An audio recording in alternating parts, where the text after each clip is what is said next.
2 లక్షలు కూడా తీసుకుంటుందండి. 5 లక్షలు బిల్లు ఇది. చైర్మన్ గారు ఒక 57,000 ఎంతో 7 లక్షలు 57,000 ఎంతో 7 లక్షలు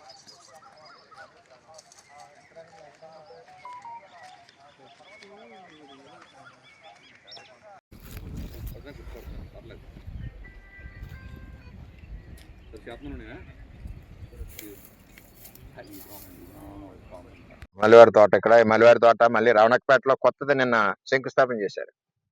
సాయంత్రం నిన్న అన్ని గీరి సీసాలతోటి రాత్రి బాగా శంకుస్థాపన అయింది. అక్కడ ఇంకొక స్పాట్ పెట్టి ఇంకో ర్యాంప్ పెట్టారు మరి. ఈ ఇసుకని తీసుకెళ్లి ఒరిజినల్ ఇసుకలో కలిపేసి ఒరిజినల్ ఇసుక రేటుకి దీన్ని బిల్డింగ్ని పెడతారు. అందుకనే కాకినాడలో 2-3 అపార్ట్మెంట్లు కూడా పడిపోయాయి. ఈ విధమైన ఈ మాఫియాని అరికట్టవలసిన బాధ్యత పోలీస్ యంత్రాంగం ఉంది. చట్టం ఉంది, రాత్రులు తవ్వకూడదని ఒక చట్టం ఉంది. రెవెన్యూ యంత్రాంగాన్ని ఇద్దరిది కూడా. నిన్న రెవెన్యూ యంత్రాంగం స్పందించారు. ఎవరు అక్కర్లేదు, పోలీస్ స్టేషన్ నుంచే మేము వచ్చేస్తున్నాను రా బాబు సర్దుకోండి అంటే సర్దుకున్నాం. నిన్న 20 లారీలు ఉన్నాయి. ఒక స్టేషన్కి ఇలా కౌరు చెప్పారు రెవెన్యూ వాళ్ళు. సెకండ్లో లారీలు ఇక్కడి నుంచి పోయినాయి. జేసీపీ మిగిలింది ఇక్కడ. అంటే ఈ విధంగా వ్యవస్థ ఉంది. ఎందుకు చేయలేకపోతున్నారు? అసమర్థులు ఉంటే ఇక్కడ నుంచి ట్రాన్స్ఫర్ చేసి కొత్త వాళ్ళని వేయండి. చెప్పినా కూడా దొంగతనం జరుగుతుందని చెప్పినా కూడా వినకపోతే ఎలాగా? ఎట్టి పరిస్థితుల్లో ఇది ప్రభుత్వం మాది ఉంది కాబట్టి ప్రభుత్వానికి, కూటమి ప్రభుత్వానికి చెడ్డ పేరు రాకూడదు.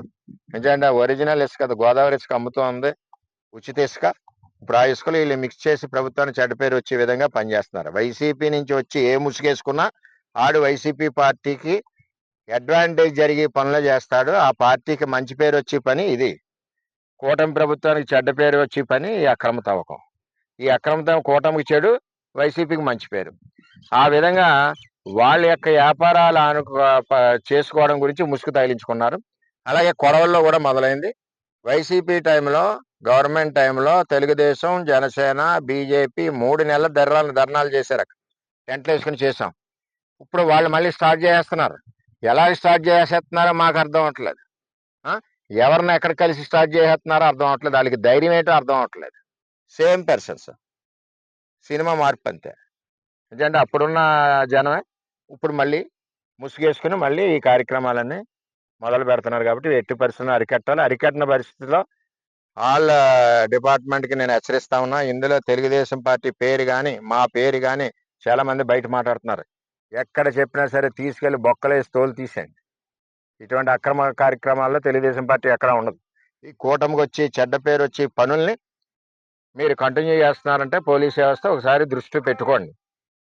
ఇంకా మీరు ఇలా చేయని పరిస్థితిలో స్టేషన్ దగ్గరగా వచ్చి నిలదీసే పరిస్థితి వస్తుంది. అది కూడా తొందరలో చెప్తున్నాం. ఇది కూడా పైన అధికారుల దృష్టిలో పెడతాం. ప్రభుత్వం మాదే ఉంది కాబట్టి ఎట్టి పరిస్థితుల్లో చర్యలు తీసుకొని దీన్ని అరికడతామని కూడా తెలియజేస్తున్నాం.